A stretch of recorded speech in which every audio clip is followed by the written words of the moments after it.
Kanomi Sorita, podcast Japan Sabah. Kita bercerita isu semasa, dengarkan suara anda dan bantras maklumat palsu di media massa. Hanya di Kanomi Sorita. Assalamualaikum, salam sejahtera, selamat pagi.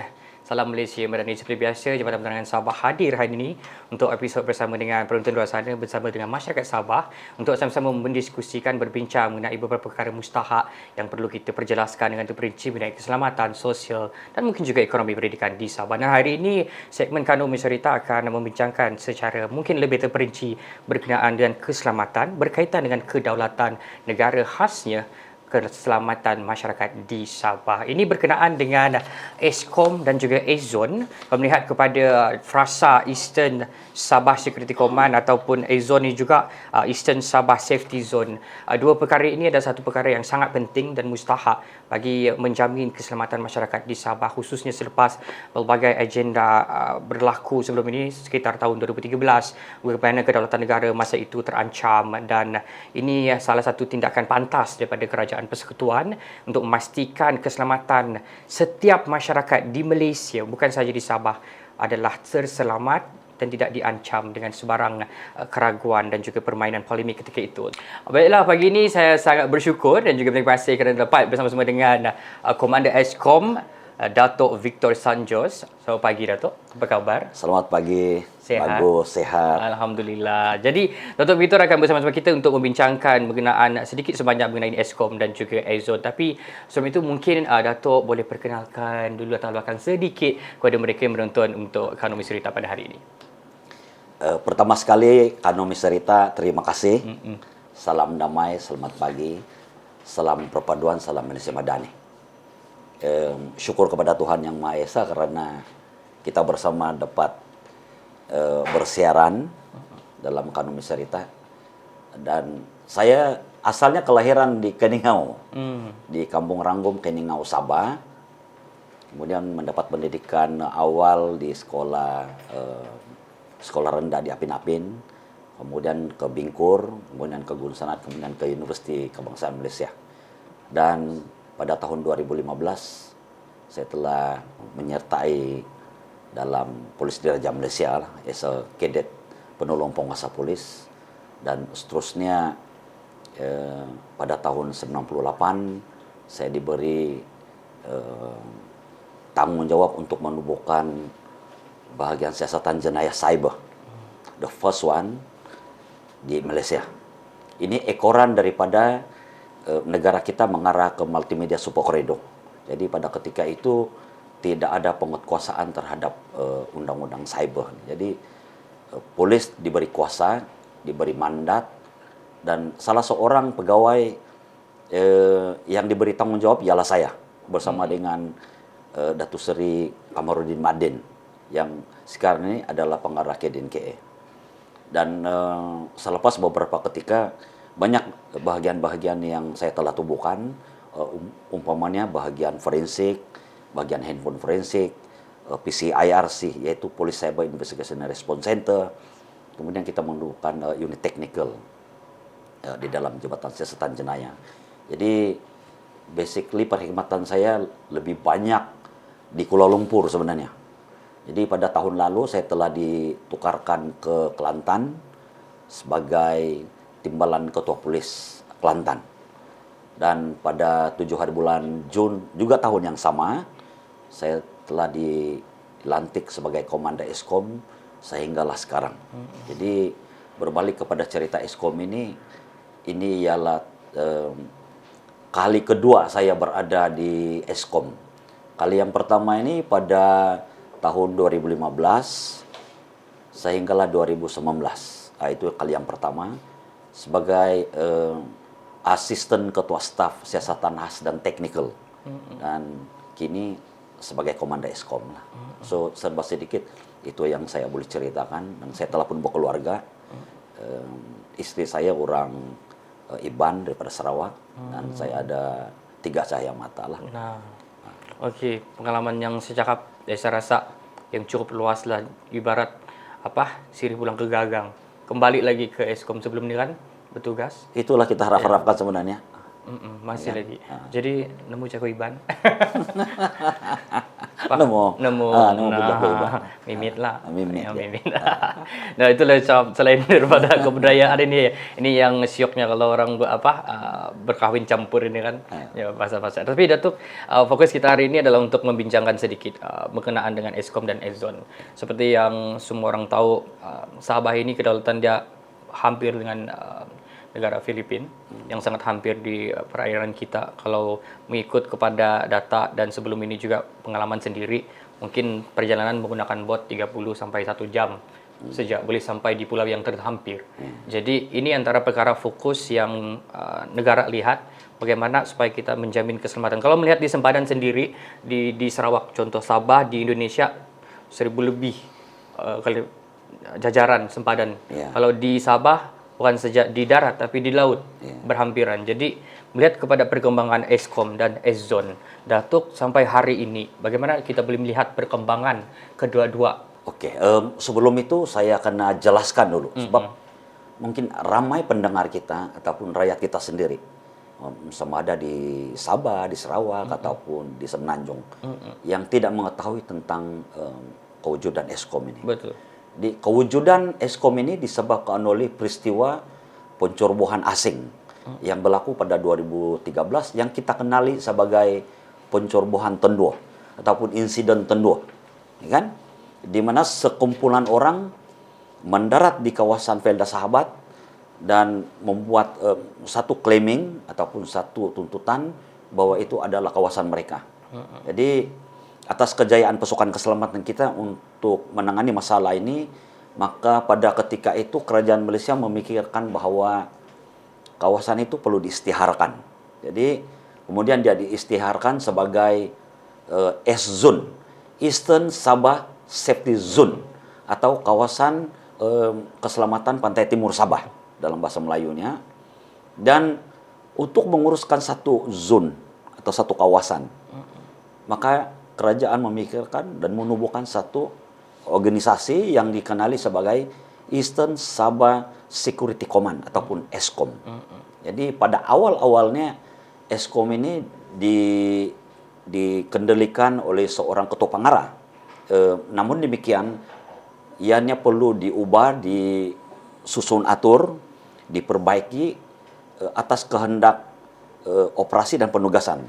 Maka Eskom ini dipecahkan ataupun dikendalikan oleh 2 orang lah. Yang pertama Komanda Eskom yang datang daripada pasukan keselamatan. Yang satu lagi ialah dikenali sebagai ketua pegawai eksekutif ataupun CEO yang dikendalikan oleh pegawai awam. Kedua-dua bahagian ini, bahagian keselamatan dan bahagian awam ini mempunyai peranan dan fungsi yang berbeza tapi saling sinergi dia ada. Jadi kalau kita tengok Eskom ini, saya kata tadi terbagi kepada 2. Di bagian keselamatan ini ada polis, ada ATM, ada APMM. Sementara satu lagi bagian awam, PTD dan kaki tangan awam lah. Jadi kita gabungkan dalam satu sinergi, dalam satu rumah untuk mengendalikan organisasi yang begitu unik. Dan Jizul kalau tengok, ini adalah organisasi yang paling unik sebenarnya. Karena dalamnya ada 4 kepala. Apa yang saya maksudkan 4 kepala ini ialah kita ada polis di Raja Malaysia, ada Angkatan Tentera Malaysia, ada APMM, dan pegawai-pegawai awam. Digabungkan bersama. Dan sudah tentu, kalau kita tengok perkembangan sejarahnya, sekarang ini kita sudah melangkaui 11 tahun. Banyak cabaran dan banyak rintangan yang telah ditempuhi oleh organisasi ini. Karena setiap orang ini, atau setiap jabatan mempunyai SOP ataupun doktrin-doktrin yang berbeza-beza.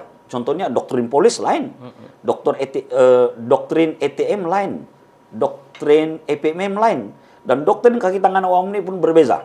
Tetapi saya percaya bahwa mereka yang datang ini dan bertugas di Eskom mempunyai matlamat yang sama, yaitu menentukan kawasan Eszon ini tadi, ataupun kawasan pantai timur Sabah ini tadi, selamat dari segi pencerobohan, selamat dari segi penculikan.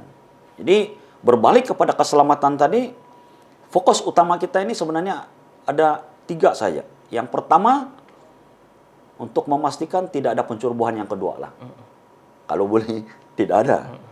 Yang kedua, sebab kawasan ini selalu dikejutkan dengan berita-berita penculikan, yaitu KFR, kidnapping for ransom. Dia colek, kemudian dia minta ransom. Yang ketiga ini ialah JRS, kita jenayah rantas sempadan. Jenayah rantas sempadan ini macam-macam, penyeludupan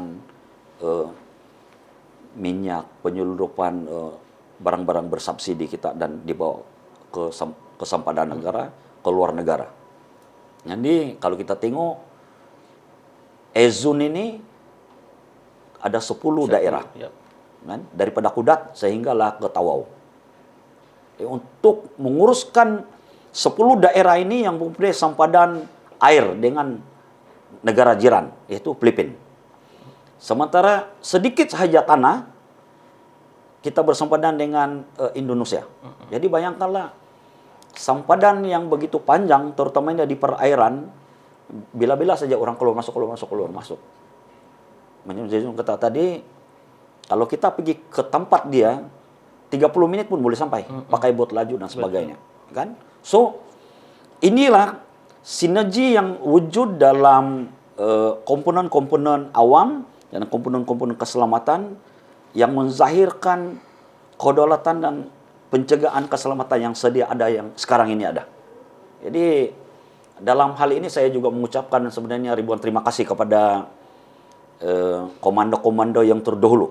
Saya komando yang ke-7. Kemudian CEO yang terdahulu.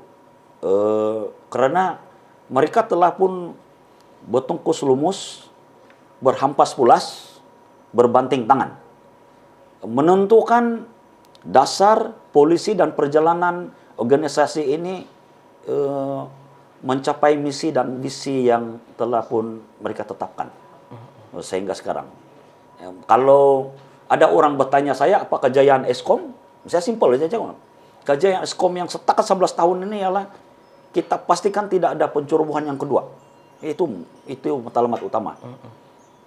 Kalau yang kes-kes jenayah biasa ini macam penculikan yang terakhir sekali berlaku pada 15 hari bulan Januari 2020. Yang berlaku insiden ini berlaku di kawasan Meruap, dekat-dekat dengan Kinabatangan lah. Inilah yang terakhir. Dan kita coba pertahankan lah. Kita coba pertahankan keadaan-keadaan keselamatan ini. Jadi itu sebenarnya yang kalau kita tengok Eskom ini suatu organisasi yang baru mencapai 11 tahun sebenarnya. Kalau kita tengok umur budak dilahirkan dan umur 11 tahun, saya ingat itu baru darjah 3 kan darjah 4. Darjah 4. Darjah 4. 12 darjah 6 kan? Ya. Darjah 4. Tapi sudah pandai membaca, sudah pandai menulis, sudah pandai mengira, dia tidak minum susu lagi, dia makan nasi sudah. Jadi begitulah perumpamaan saya bawa kepada Eskom ini, begitu kematangan yang semakin meningkat. Itu yang saya dapat share lah.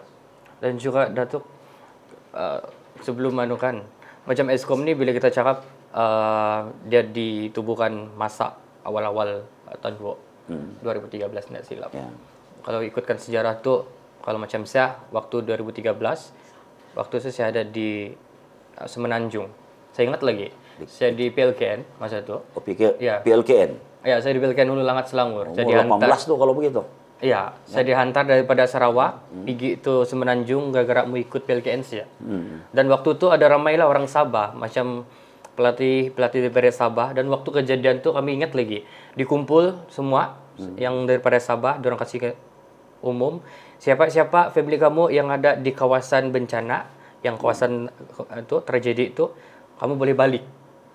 Dan ada lah beberapa yang menangis waktu itu sebab orang takut. Keluarga orang ada apa-apa kan yang di kampung, sebab nak boleh keluarkan masa itu kawalan pergerakan. Jadi kalau pengalaman saya sebagai orang luar yang bukan orang Sabah pun saya rasa takut bila kejadian begitu berlaku. Apa-apa lagi orang di sini. Tapi macam Datuk bilang 11 tahun sudah kan yang ini. Dalam 11 tahun itu sampai tahun 2024 sekarang, bagaimana Datuk melihat kepentingan Eskom ini sekarang ini dengan Ezon sekarang ini berbanding dulu sekarang ini? Kalau kita tengok, dulu pasukan-pasukan keselamatan ada polis, Betul. ada IPMM, ada ATM. Tetapi pada ketika itu mungkin takulan kita, pemikiran kita, orang-orang kampung ini mempunyai maklumat. Sebab hari-hari dia nampak orang keluar masuk kan. Betul. Tapi barangkali dia tidak tahu di mana dia mau kasih salur ini maklumat. Dia pergi pada polis kah, dia pergi ATM kah, dia pergi IPMM, kan? Jadi dengan wujudnya, dengan penubuhannya Eskom ini, dan Eskom ini ada pusat operasi tersendiri yang mengendalikan koordinasi operasi di kawasan Ezon tadi. Senanglah dia bagi maklumat. Sebab dia angkat telepon, terus dia bagi sampai maklumat ini kepada Eskom, dan Eskom akan koordinatkan dengan pasukan-pasukan keselamatan yang lain. Jadi coordination ini yang paling penting. Kalau berbalik kepada zaman-zaman dulu, memang bila berlaku sesuatu kita akan rasa takut. Karena kalau kita baca sejarah kawasan Pantai Timur ini, Ya. Lahadatu ini pernah diserang oleh Mundo, kan? Dia pergi serang balai polis, tapi pada masa yang sama dia pergi merompak. Jadi mungkin ini satu diversion, ya kan? Kalau saya serang sini ini, saya boleh lepas senjata, kemudian saya boleh rompak di tempat yang lain. Jadi daripada pengalaman-pengalaman ini, mungkin masyarakat pada ketika itu yang ada pengalaman, yang pernah merasai, bila berlaku ada pencerobohan, dia lagi rasa takut. Bayangkanlah kalau dalam berita-berita kita baca, ada tembak-menembak, ada letupan bom, ada serangan dan sebagainya. Sebagai orang kampung ataupun sebagai orang biasa yang tidak memahami tentang situasi ataupun tema-tema yang digunakan, tambah-tambah lagi kalau ada berita-berita dalam TV, dalam apa-apa media channel, itu akan menggusarkan sebenarnya, menakutkan kepada siapa-siapa yang mendengarnya. Jadi saya melihat pada hari ini keputusan kerajaan untuk menubuhkan, mengisytiharkan kawasan itu sebagai kawasan keselamatan dan menubuhkan Eskom merupakan satu keputusan yang terbaik bagi memastikan community, masyarakat kawasan Pantai Timur ini rasa lega dan selesa untuk tidur, kan? Sebab dia tahu, Betul. tiap-tiap hari, tiap-tiap malam ada saja operasi-operasi yang tengah bergerak di kawasan perairan atau kawasan daratan. Moto Eskom ini kita selalu gembur-gemburkan ialah tiada hari tanpa operasi. Jadi sebenarnya kita hari-hari beroperasi, sama ada dikendalikan oleh jabatan-jabatan lain ataupun Eskom, itu masih lagi dalam koordinasi dan juga kawalan pemerhatian Eskom. Jadi bayangkanlah kalau kita tidur ada orang berjaga, kami merasa selamat, dan mungkin mimpi pun yang bagus-bagus, kan? Kalau masa kita tidur kita tahu kawasan itu tidak dijaga, kita tahu bahwa tiada yang beroperasi di kawasan itu, bayangkan ketakutan untuk kita tidur. Jadi berdasarkan kepada itu, daripada taklimat-taklimat kita, daripada perbincangan-perbincangan kita, daripada mesyuarat-mesyuarat, daripada santai, kopi-kopi bersama dengan masyarakat di sana, kita dapati bahwa mereka amat berterima kasih. Dan ini juga jaminan kerajaan kepada kedaulatan negeri Sabah, bahwa mesti kita pertahankan karena ini adalah tanah kita. Kita tahu, dan semua orang tahu bahwa negara jiran kita membuat tuntutan, sama ada tuntutan secara fisikal ataupun tuntutan secara maya ataupun tuntutan secara perundangan. Syukur dan berterima kasih karena atas kepintaran kerajaan kita berjaya mematahkan tuntutan-tuntutan ini, dan kita akan ingat. Selagi kita bersempadan dengan negara jiran ini, sudah tentu tuntutan, cabaran, dan mungkin cobaan-cobaan untuk masuk itu sentiasa ada. Jadi pada pandangan saya, selagi cabaran ini masih ada, tuntutan ini masih ada, keperluan dan kepentingan serta keberadaan Eskom ini perlu dipertahankan. Itu pandangan saya sebagai komandan lah. Ya, betul. Macam apa yang saya dapat nampak di sini kan, kita sebagai masyarakat khususnya di 10 daerah yang berada di kawasan X-Zone ini, saya yakin mereka pun mempunyai perlu ada jati diri yang tinggi untuk menjaga kedaulatan negara dan tidak sesekali bersekongkol ataupun membantu pendatang asing tanpa izin ini untuk masuk ke kawasan X-Zone. Seperti mana yang berlaku belasan tahun lalu, mungkin mereka membantu.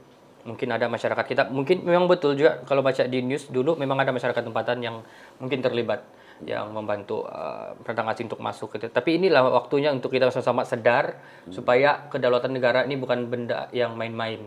Sebab macam Datuk cerita tadi, masa kamu tidur, yang lain berjaga, menjaga keselamatan. Dan bercakap juga Datuk berkenaan dengan X-Zone ini, yang difahamkan ada 10 daerah yang berada di X-Zone. Kalau saya baca di sini, ada kawasan Kudat, Kota Marudu, Pitas, Beluran, Sandakan, Kinabatangan, Lardatu, Kunak, Sempurna, dan Tawau.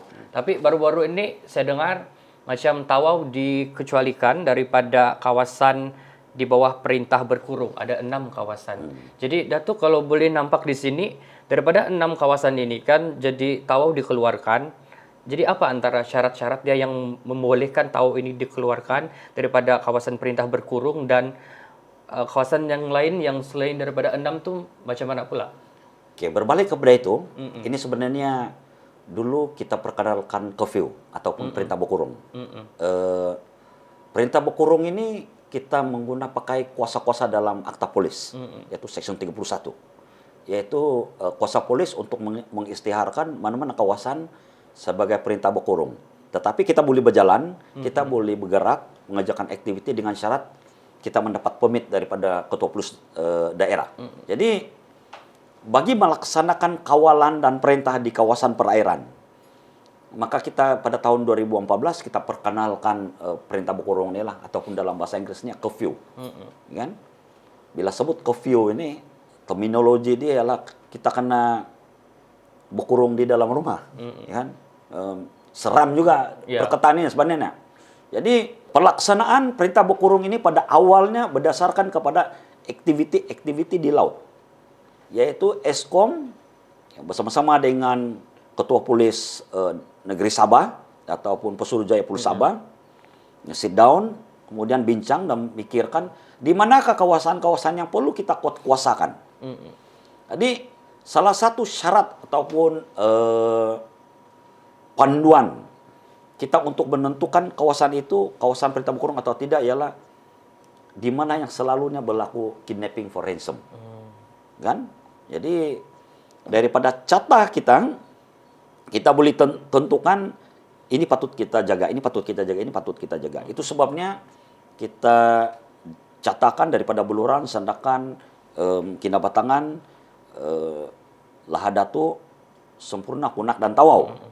Karena aktiviti-aktiviti ini banyak sekali aktiviti perladangan, aktiviti perikanan, dan aktiviti-aktiviti santai ataupun pelancongan. Jadi kita tahu bahwa mereka ini adalah soft target, kan? Target-target yang mudah. Nanti penculik itu datang, dia ambil terus dia bawa lari. Jadi kita perkenalkan. Tetapi dari segi pandangan dunia, kita tahu bahwa kawasan Pantai Timur ini ialah kawasan yang paling cantik, paling kaya dengan flora and fauna. Terutama dari segi aktiviti-aktiviti peladangan, perikanan, pertanian, dan juga pelancongan. Orang luar negara datang sini pergi melancong. Jadi, kalau kita tengok yang ini, bagaimana kita memberikan keselamatan kepada dia? Kita akan jaga betul-betul kawasan ini. Jadi, curfew tadi merupakan satu alat instrumen bagi penguasaan di laut.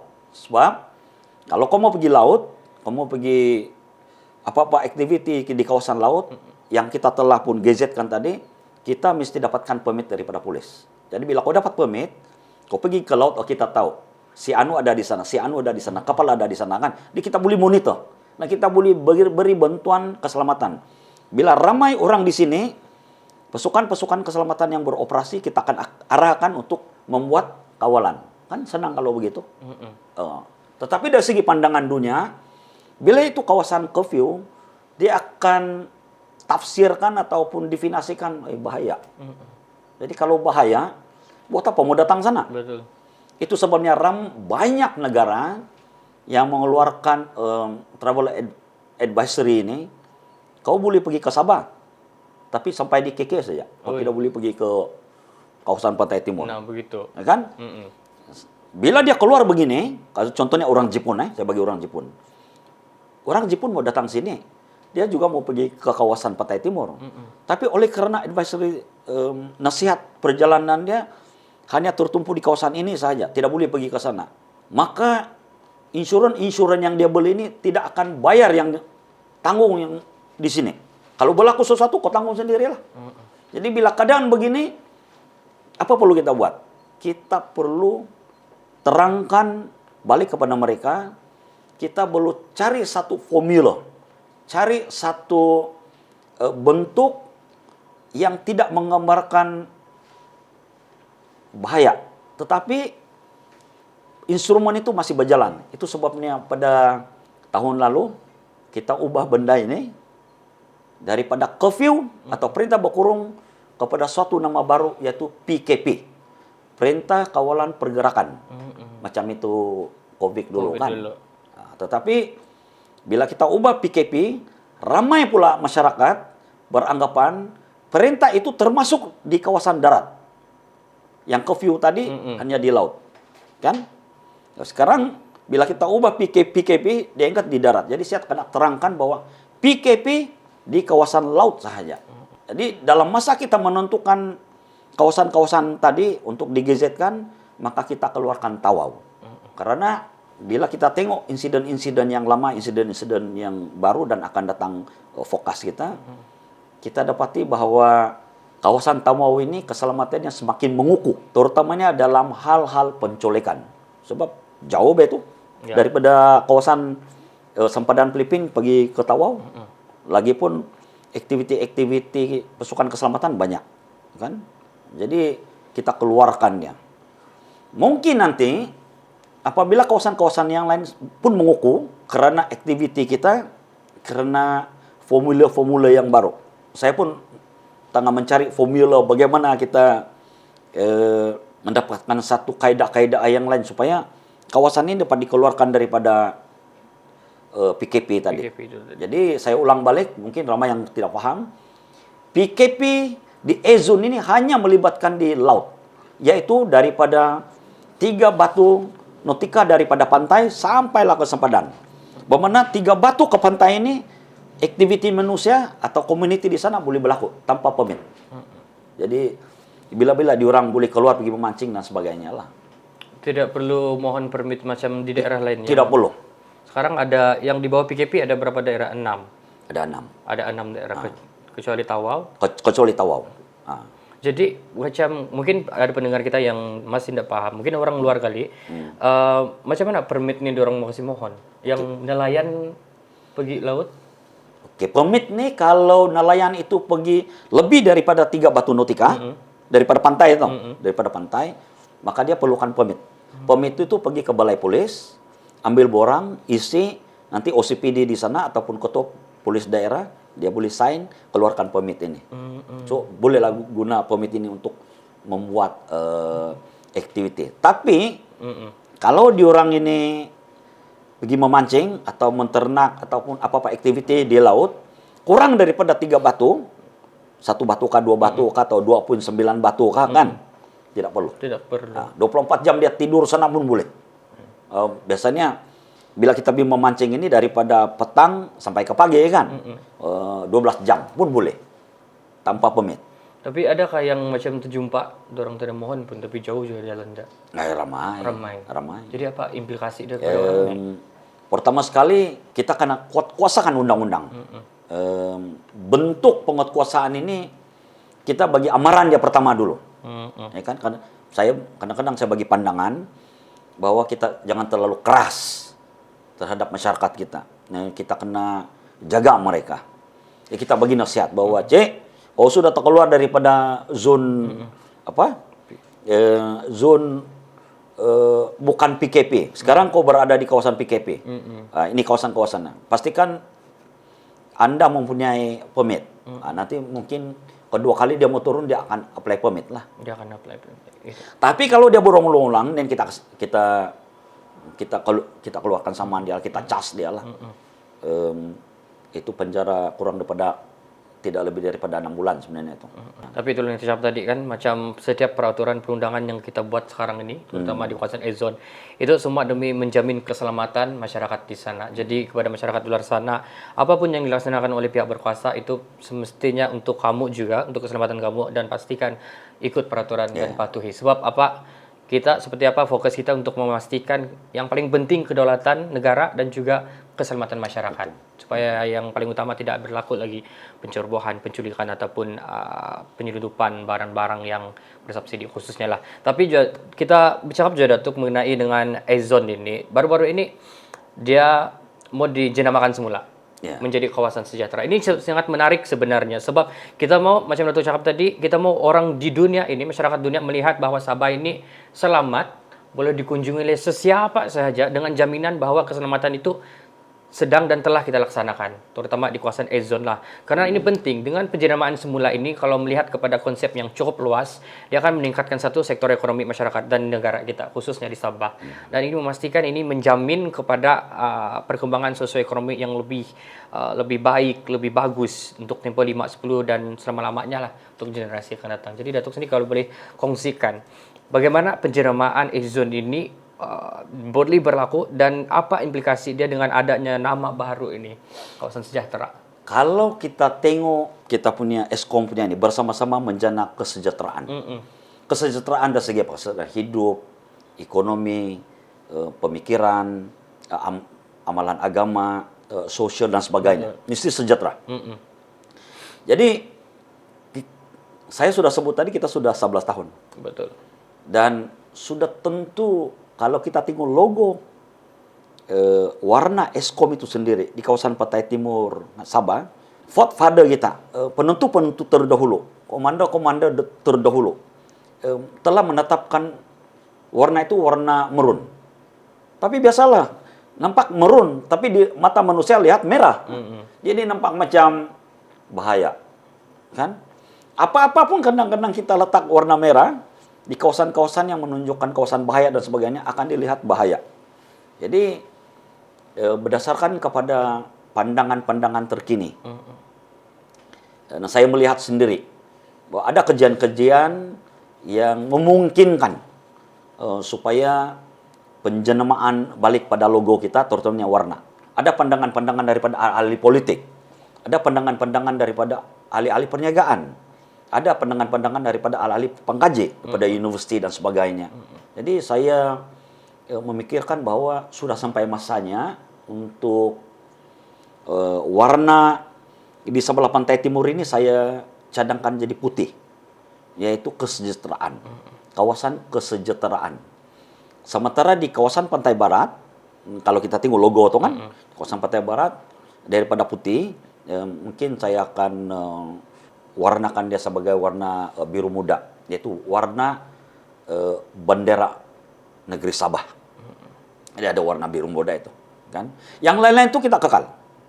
Jadi kita akan war-warkan kepada masyarakat supaya warna ini kita jadikan putih, dan apabila berada di peta dunia, logo Eskom ini di peta dunia, dia akan dilihat kesejahteraan. Maka sesuailah dengan bersama-sama menjana kesejahteraan tadi.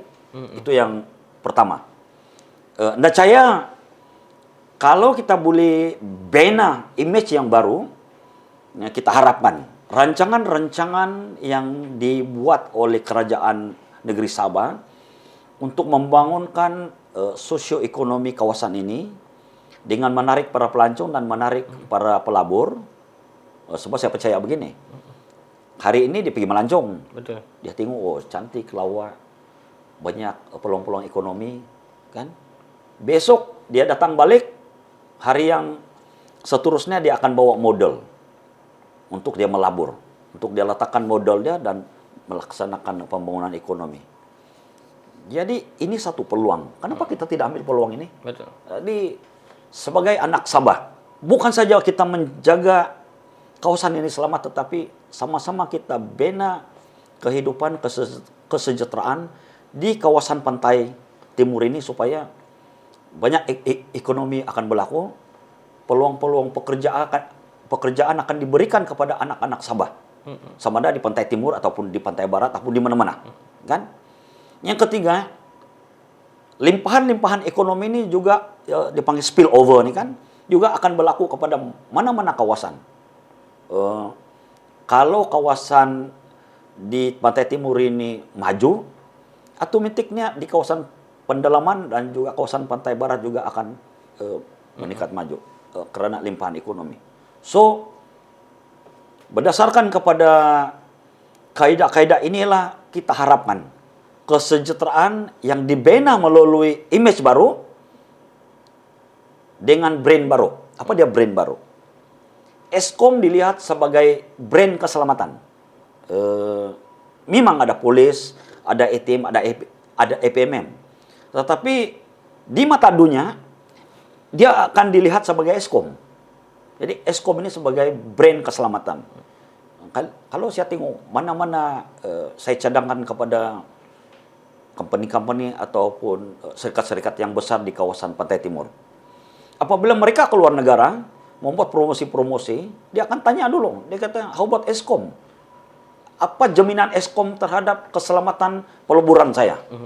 Jadi saya cadangkan kepada mereka untuk bawa pegawai-pegawai saya bersama-sama dengan mereka, supaya pegawai saya ini boleh menerangkan situasi dan tahap keselamatan kawasan itu. Sebab orang yang boleh bercakap tentang keselamatan ini adalah orang yang menjaga keselamatan. Betul. Kan? Lebih confident lagi. Jadi kalau kita tengok pejabat kita ada di Lahadatuk. Kenapa letak di Lahadatuk? Karena insiden tahun 2 ini berlaku di Lahadatuk. Dan ya dekat dengan POIC, Palm Oil Industry Cluster, yang telah pun diisytiharkan oleh Kerajaan Negeri Sabah sebagai kawasan free trade zone. Dan kawasan ini kawasan yang ada pelebuhan yang begitu dalam.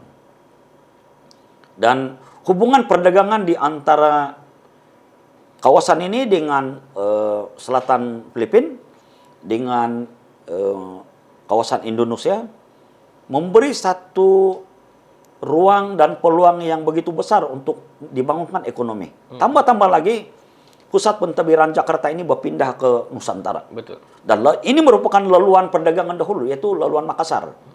Kurang-kurang leluhun Makassar ini kita boleh selamat, tidak ada pencerobohan, tidak ada pelonunan, tidak ada aktiviti yang lain.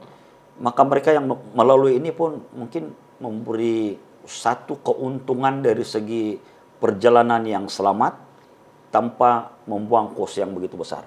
Jadi kalau kita tengok kaidah-kaidah inilah yang sebenarnya saya tengah terapkan, saya tengah bawa, dan saya percaya bahwa community ezon, ahli-ahli politik, ahli-ahli perniagaan, dan juga mungkin Kerajaan Negeri Sabah dan Kerajaan Persekutuan bersetuju untuk kita coba jenamakan sedikit supaya dia nampak lebih matang, lebih bersih, lebih tenang, yang kita jenamakan keseluruhannya sebagai sejahtera.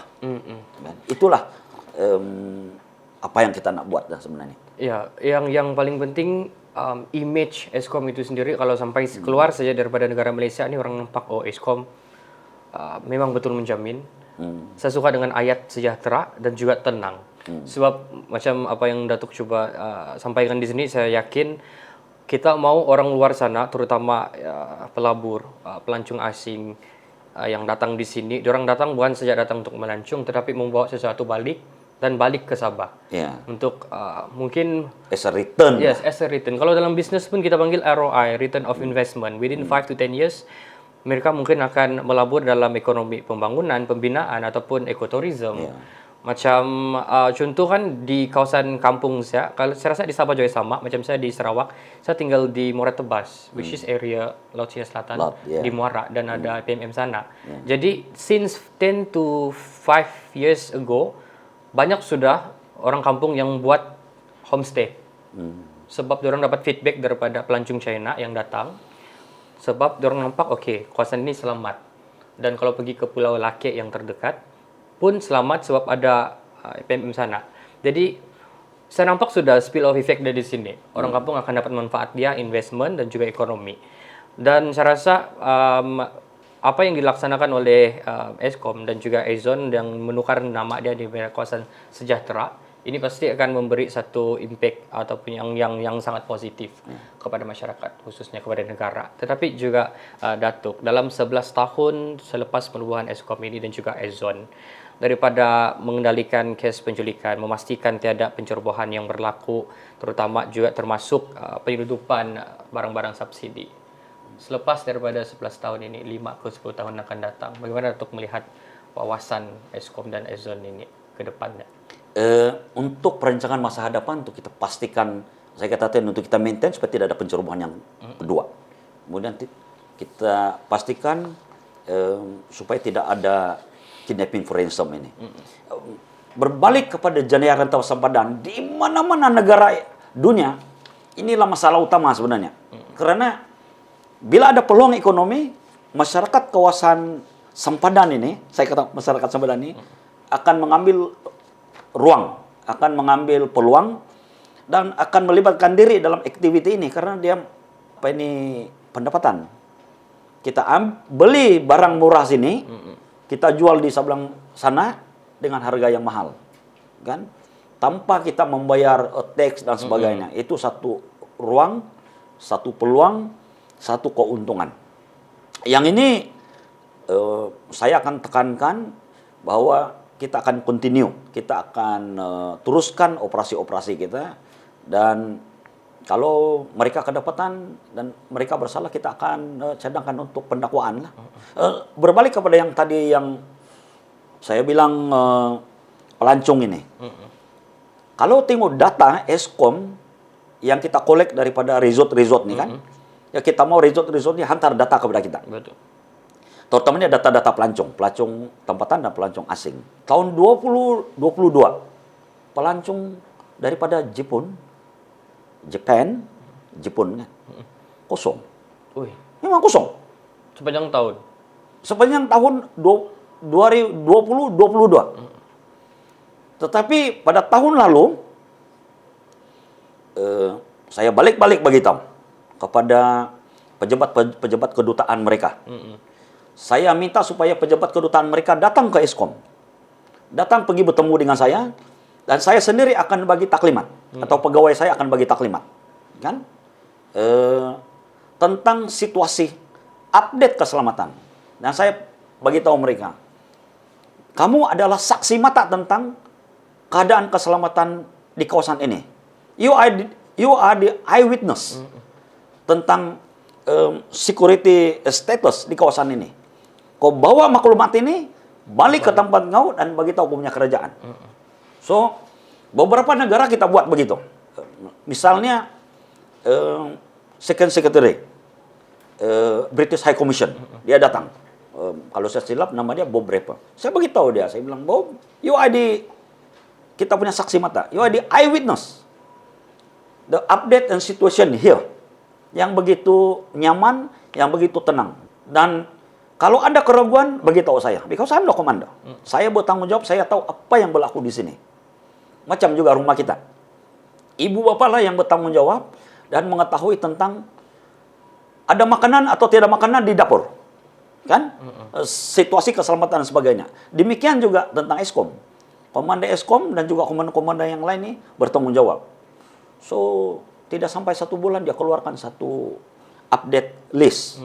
Dia kata dia punya update itu turun. Memang is good, kan? Dan hasilnya pada tahun lalu lebih kurang 1.000 lebih lah. Saya tidak ingat itu data dia.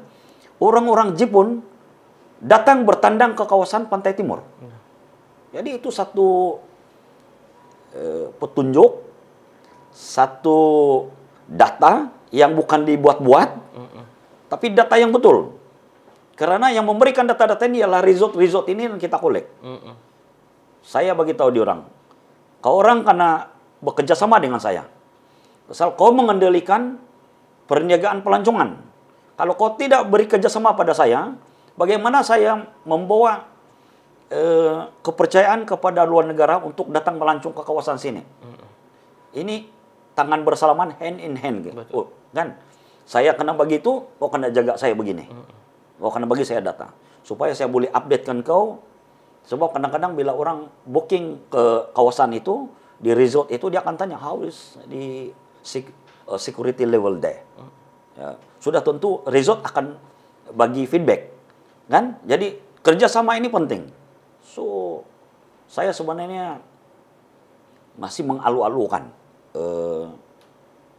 pejabat-pejabat kedutaan, sama ada konsul yang berada di negeri Sabah ataupun yang berada di Semenanjung, untuk datang ke Eskom dan kita bagi penerangan, kita bagi update, dan kita bagi tahu di orang tentang situasi keselamatan.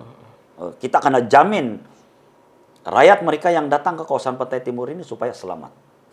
Kan? Itu sebabnya baru-baru ini kita ada update situasi ataupun libat urus bersama dengan Kementerian Pelancongan, Kebudayaan dan Kesenian negeri Sabah baru-baru ini.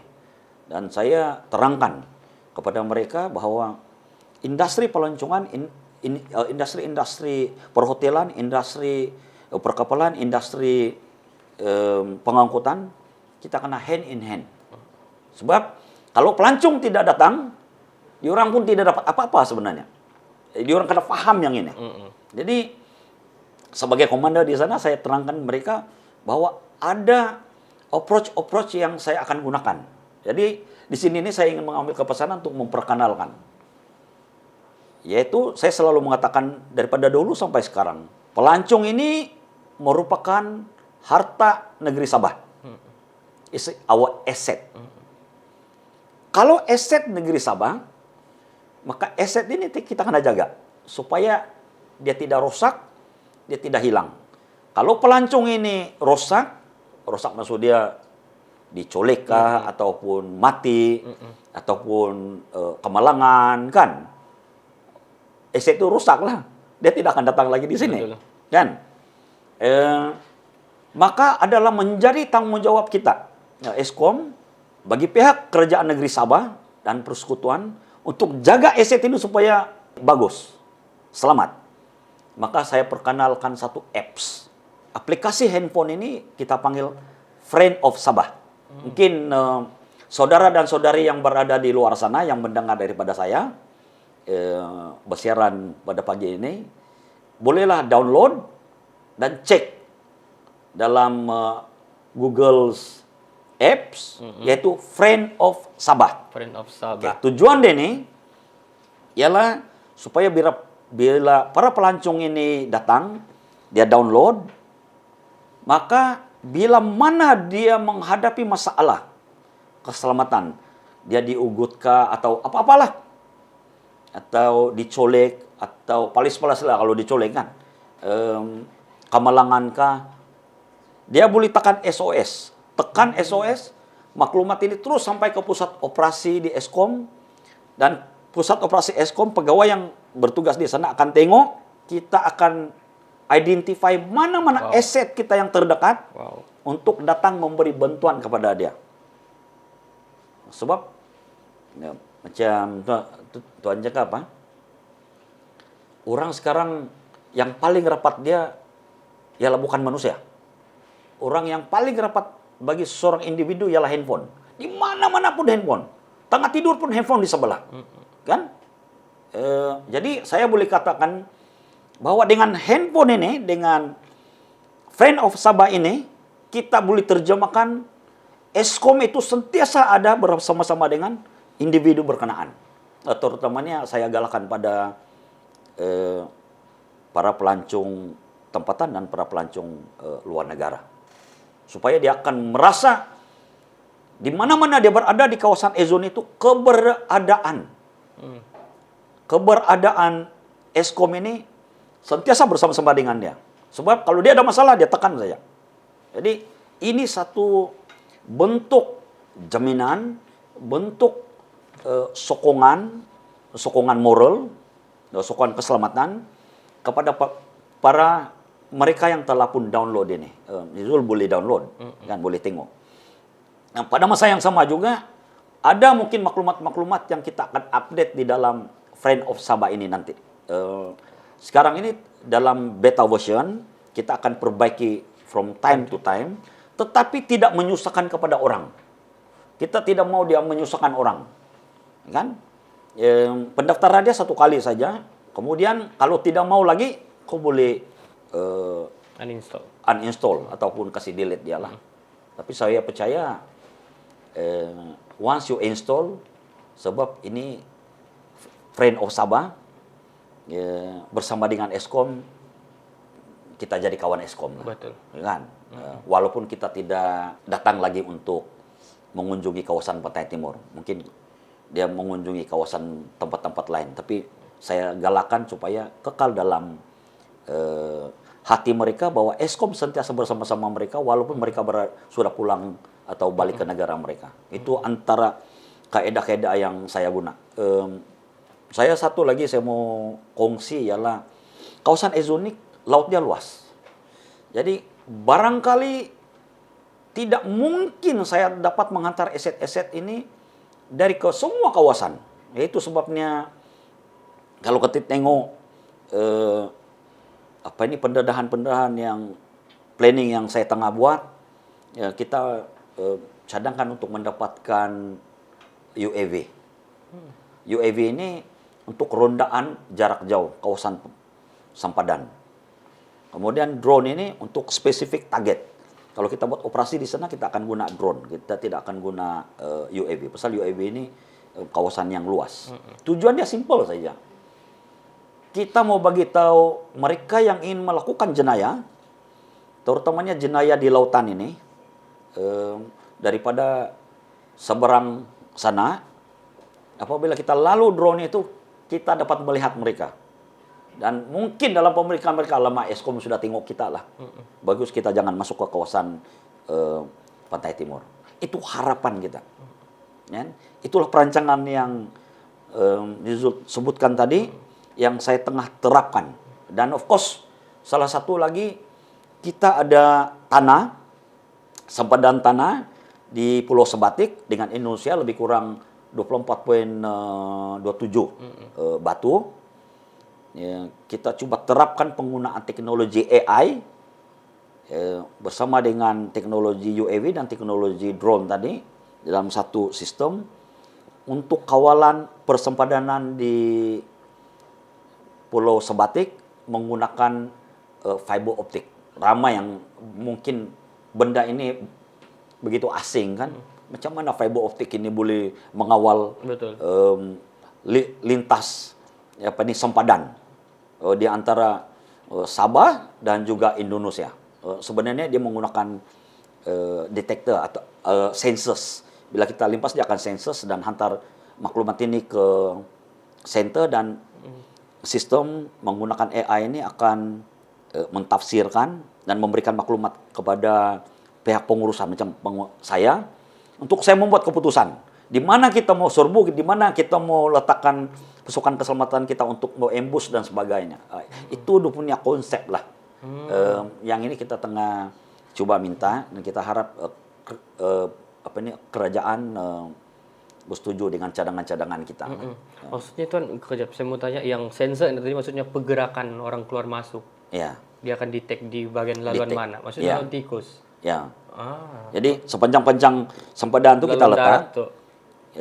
Mana-mana yang bergerak nih, kita boleh tahu kawasan mana. Jadi perancangan operasi kita boleh tentukan, kita boleh buat keputusan. Nah, sini dia bergerak malam, pukul 3 hari Jumat. Kenapa hari Jumat? Sebab cuti. Di kawasan Tawau banyak barang mau beli. Jadi kita target lah pada hari malam Jumat. Kan? Katakanlah banyak lintas langsung daripada Tawau ataupun daripada negara kita pergi ke Indonesia pada hari Minggu. Kenapa hari Minggu? Oh, mungkin rakyat di sana yang berada di sini yang sudah berfoya mengajarkan apa-apa activity, besok dia mau bekerja hari Senin, dia mau balik. Nah, kita target loh masa itu. That's how data-data ini memberikan input kepada kita untuk kita membuat keputusan. Jadi sekarang ini KDN daripada Menteri Dalam Negeri dan KSU juga menggunakan data-data untuk membuat keputusan, yaitu science data atau data science ini dianalisis, dan daripada analisis inilah untuk kita membuat polisi dan dasar. Banyak kejayaan-kejayaan sebenarnya penggunaan data ini untuk kita membuat keputusan atau dasar. Ya, bermakna dasar dan polisi ini driven by data analysis. Jadi sama lah yang saya kata yang tadi nih, kan?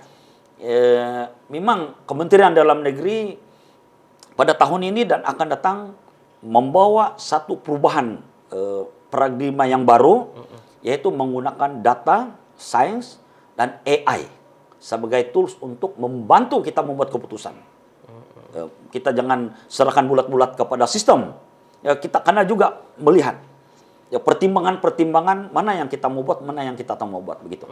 Jadi hasil garapan-garapan ini saya setuju dengan kementerian dan bawa ke dalam organisasi Eskom untuk kita laksanakan, tengok. Ya kan? Itulah sebenarnya harapan yang kita boleh buat lah setakat ini. Selagi saya sebagai komandan Eskom, saya harap polisi-polisi yang kita telah tentukan ini terus boleh diteruskan oleh orang-orang lain selepas ini lah. Iya, komitmen itu yang sangat penting saya nampak sini, Datuk. Tapi apapun kan sebagai rakyat Malaysia saya perlu mewakili lah semua ini untuk ucapkan terima kasih juga kepada semua anggota keselamatan baik yang di Eskom karena berusaha payah, bertungkus lumus sudah menjaga keselamatan masyarakat kita, kedaulatan negara, dan cadangan-cadangan yang dikumpulkan oleh Datuk dengan pengenalan aplikasi Friends of Sabah.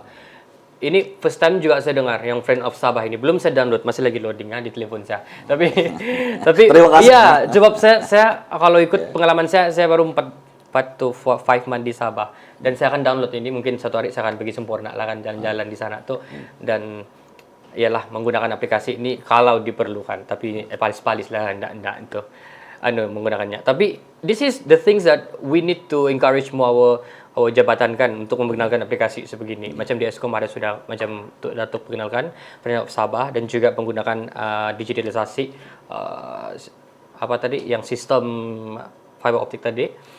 Yang fiber optik sebagai untuk detection lintas sempadan. Yes, lintas sempadan. I think ide yang sangat bernas bagi saya. Sebab kalau melihat kepada data yang akan digunakan itu untuk pembangunan R&D yang ke depan, banyak lagi yang boleh kita buat untuk meningkatkan security dalam negara, khususnya di kawasan Eskom ini.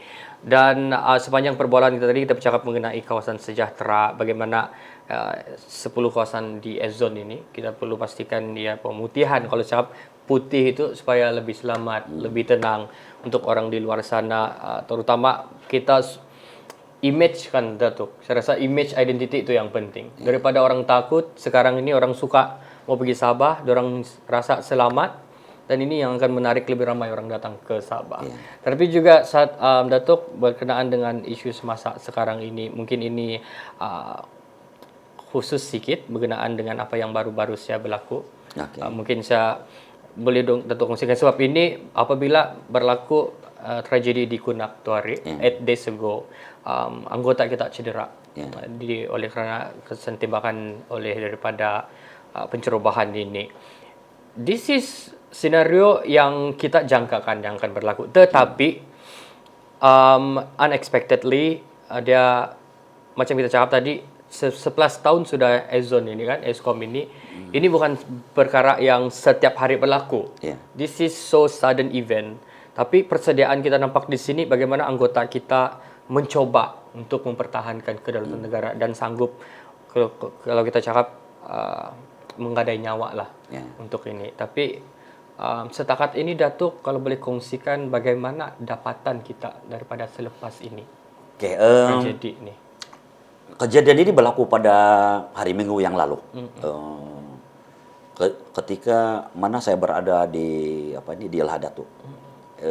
Insiden ini berlaku sebagaimana yang telah pun diterangkan di dalam akhbar oleh Ketua Polisi Negara, oleh Ketua Pengarah APMM, oleh saya sendiri. Berlaku pada sebelah pagi di mana biasalah eset-eset ini keluar membuat penugasan. Membuat penugasan, kemudian membuat pemeriksaan. Kita dapati bahwa apabila pemeriksaan berkenaan, selalunya bot yang kita periksa ini akan merapat pada kita atau kita merapat pada dia, kan? Tapi dalam hal ini bot pambot ini mengarah ke kawasan Cetek, menjauh ke kawasan Cetek. Of course dia matikan injin dan sebagainya kan. Dan kita punya bot merapat kepadanya. Dalam tidak sampai 6 ke 7 ke 8 meter begitu, serangan itu dibuat oleh oleh penjenayah ini. Dan sudah tentu anggota-anggota kita akan mempertahankan diri. Kita dibenarkan oleh undang-undang untuk mempertahankan diri dan kita pun pertahankan diri. Jadi dalam insiden ini anggota APMM telah pun mendapat kecederaan di kawasan sini, kawasan di sebelah kiri. Tetapi kekuatan semangat ini membolehkan anggota ini selamat. Kemudian pembedahan dibuat di Hospital Tawau. Saya bersama dengan Ketua Pengarah APMM hadir bersama untuk membuat lawatan, membuat tinjauan. Yang kita dimaklumkan bahwa kecederaan pada saraf yang pergi ke mata ini begitu tidak dapat diselamatkan, kritikal dan menyebabkannya buta. Melihat insiden ini merupakan satu luka dalam badan komando. Betul.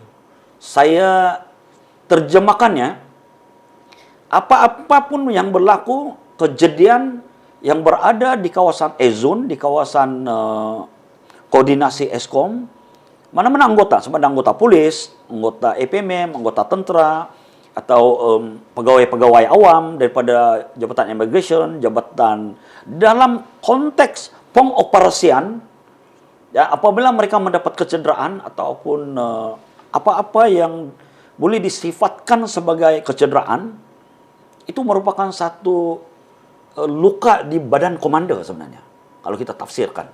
Jadi, kalau saya lihat kejadian ini, itu luka pada badan saya. Jadi, sebagai komando, saya akan kuasakan undang-undang, saya akan dapatkan mereka-mereka yang melakukan jenayah, kan, mengikut undang-undang kita. Memang sudah tentu kita kenal pasti orang ini. Karena sebelum ini dia di dalam wanted list kita. Cuma mungkin pada kejadian itu, malumlah kalau di laut ini susah kita mengenali orang. Karena kalau kita tengok orang semua sama saja. Dengan kena matahari, dengan kulit yang sama, dengan kadang-kadang pandangan kita itu akan dikelirikan oleh matahari dan juga laut, menyebabkan kita tengok orang itu sama saja, kan? Kalau yang sini muda, di sini pun kita nampak muda, padahal sebenarnya tua. Bayangan dia begitu. Pengalaman saya berada di laut dalam pengoperasian sebelum-sebelum ini, saya boleh bayangkan bagaimana keadaan itu boleh berlaku. bukan senang sebenarnya. Dan saya ucapkan tahniah dan syabas kepada pasukan ini karena berjaya mempertahankan diri dan juga berjaya mempertahankan kawasan ini daripada apa-apa aktiviti jenayah. Nah, bila kita tengok balik data-data kita cek, kita dapati bahwa suspek ini tadi adalah penyamun-penyamun laut, perompak-perompak laut. Jadi mungkin mereka ini keluar pergi merompak karena dalam 2-3 hari sebelum Ramadan, sebelum hari raya, ramai orang daripada pulau-pulau yang sekitar sana keluar pergi ke darat untuk membeli keperluan. Sudah tentu dia bawa apa? Dia bawa duit. Nah, orang-orang di darat yang balik ke pulau atau yang balik ke Indonesia atau yang balik ke Filipina, ke selatan Filipina, juga akan kembali berhari raya. Ya, sama ada dia jalan benar ataupun jalan tikus.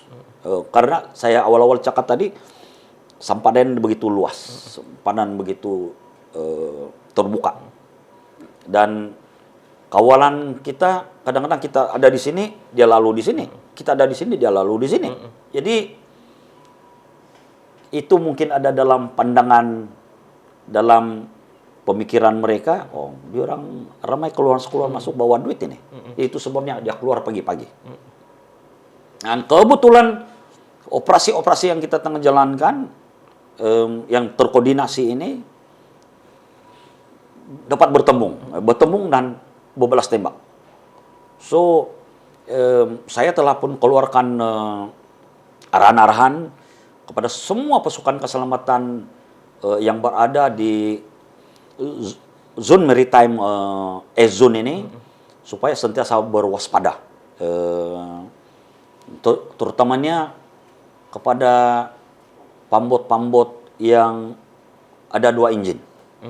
Satu injin pambot, satu injin sangkut. Nah, sudah tentu kalau mereka yang kebiasaan yang baik nih, buat apa kita mau 2 injin? Ini satu pambot, satu untuk shallow water, satu lagi untuk laut dalam. Sudah tentu mungkin ada agenda-agenda yang lain. Jadi saya telah keluarkan arahan supaya apabila membuat pemeriksaan pada bot-bot sedemikian, maka senjata mestilah siap sedia.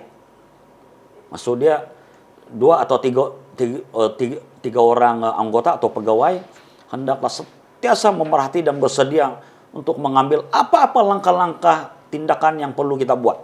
Ada kita mempertahankan diri ataupun macam mana, ya kan? So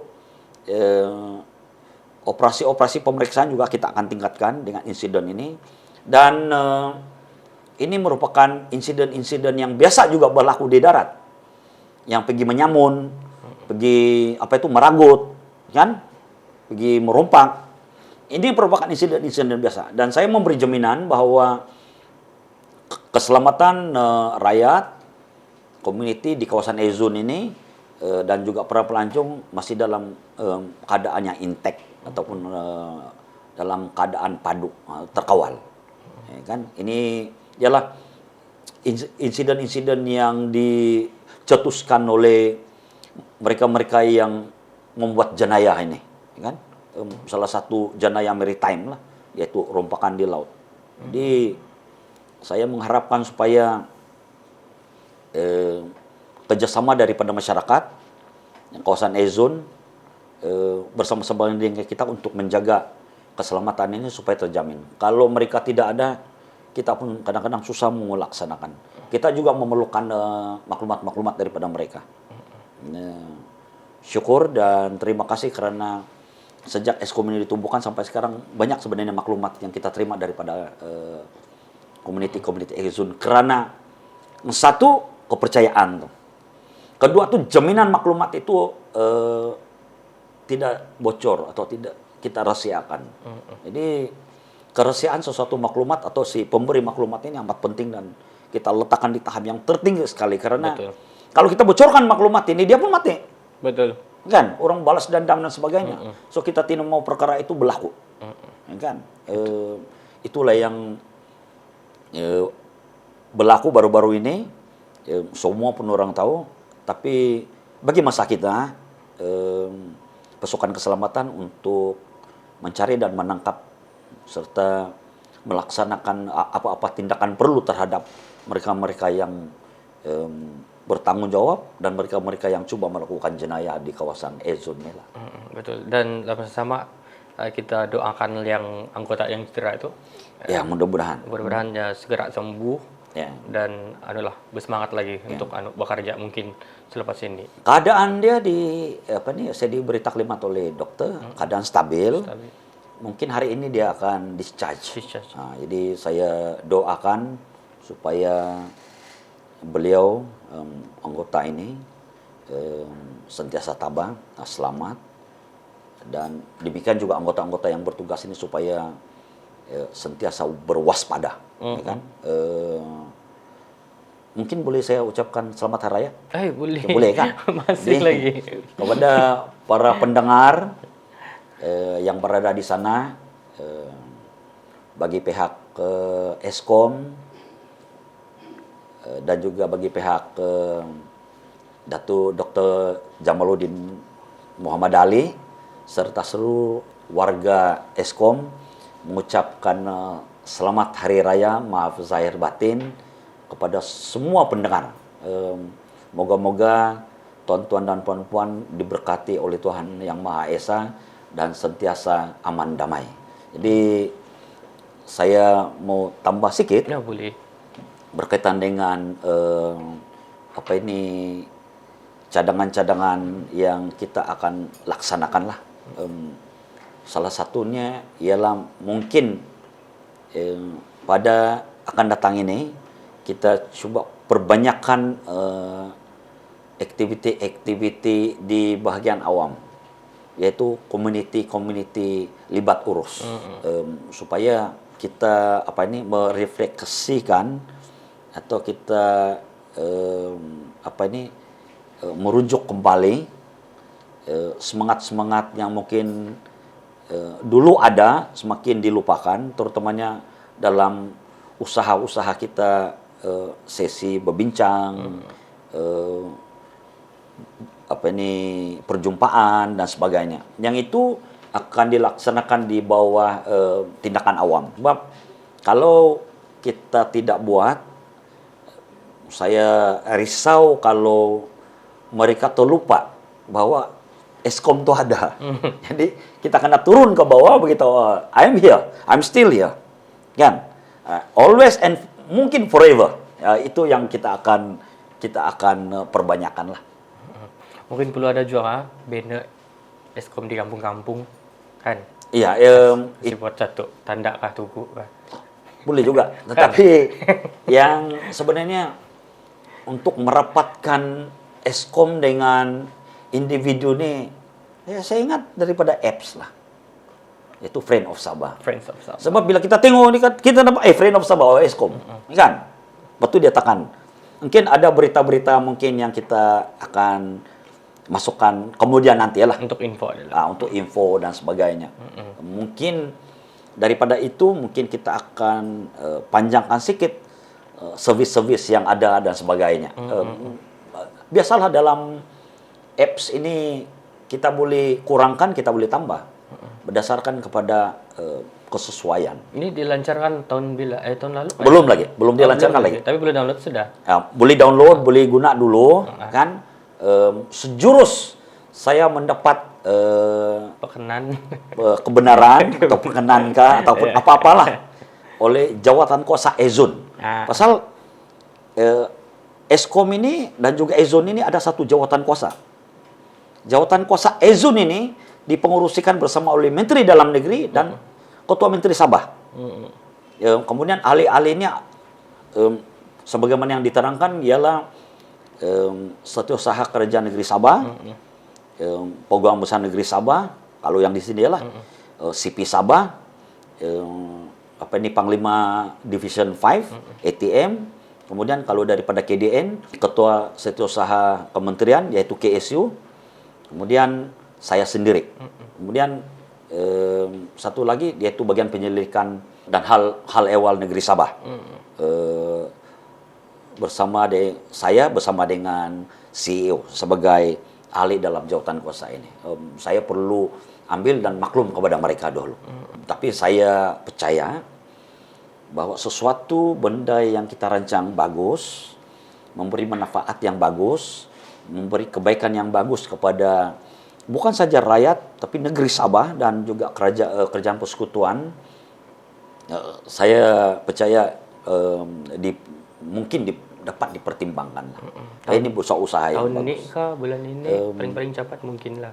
Paling cepat pun mungkin kita tengah rancang untuk mesyuarat jawatan kuasa Ezon ini pada 30 April deh. 30 April lah. Jadi tengok selepas daripada itu baru saya boleh rancangkan aktiviti-aktiviti yang lain, terutamanya pelancaran dan sebagainya. Coba. So kita target tahun ini lah kan? Sebenarnya target tahun ini. Saya kena dapatkan sokongan-sokongan ataupun bersama-sama dengan Kementerian Peluncuran Kesenian dan Kebudayaan dan Kesenian Negeri Sabah.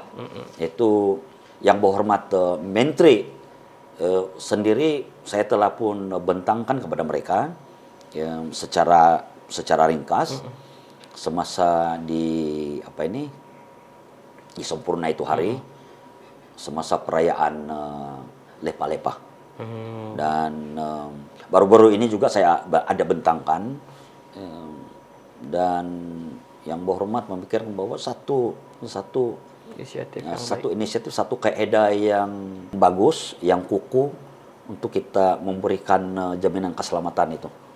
Dan itu antara perancangan-perancangan dia lah. Kan? Dan kita harap semua perancangan itu dipermudahkan, sebab ini juga demi masa depan dan juga balik-balik keselamatan dan kedaulatan negara, khususnya masyarakat. Ya, mudah-mudahan. Saya rasa untuk segmen Ekonomi Cerita bersama Jabatan Penerangan akan sampai di sini saja untuk kita punya perbincangan berkenaan dengan Eastern Sabah Security Command ataupun ESCOM bersama dengan Komandan ESCOM Datuk Victor Sanjos. Sekali lagi saya ucapkan terima kasih Datuk. Terima kasih banyak-banyak kerana menjemput ESCOM, teman-teman saya ke Kano Misorita. Kano Misorita. Sepatutnya cakap dusun yang baru ngam. Iya, tapi terima kasih. Ya, enggak boleh juga orang Sarawak enggak tahu bahasa dusun. Jadi seperti biasa kepada pendengar di luar sana, orang-orang Sabah ataupun orang Malaysia dan luar negara mungkin paham jangan mengucap Sabah. Follow saya Jabatan Penerangan Sabah di semua media sosial Jabatan Penerangan Sabah, di Facebook Jabatan Sabah, YouTube, Instagram, laman X dan juga TikTok Jabatan Sabah. Kami akan berkongsi semua perkembangan semasa, isu semasa dan juga perkara-perkara baru, informasi, inisiatif dan juga agenda semasa persekutuan dan juga kerajaan negeri. Assalamualaikum, salam sejahtera, salam Malaysia Madani. Kongsi kau. Menarik bukan? Bukan setakat mendengar kami bercerita. Kongsikan pandangan anda bersama kami di Kano Misorita. Jumpa di episod akan datang. Follow, like, share dan komen.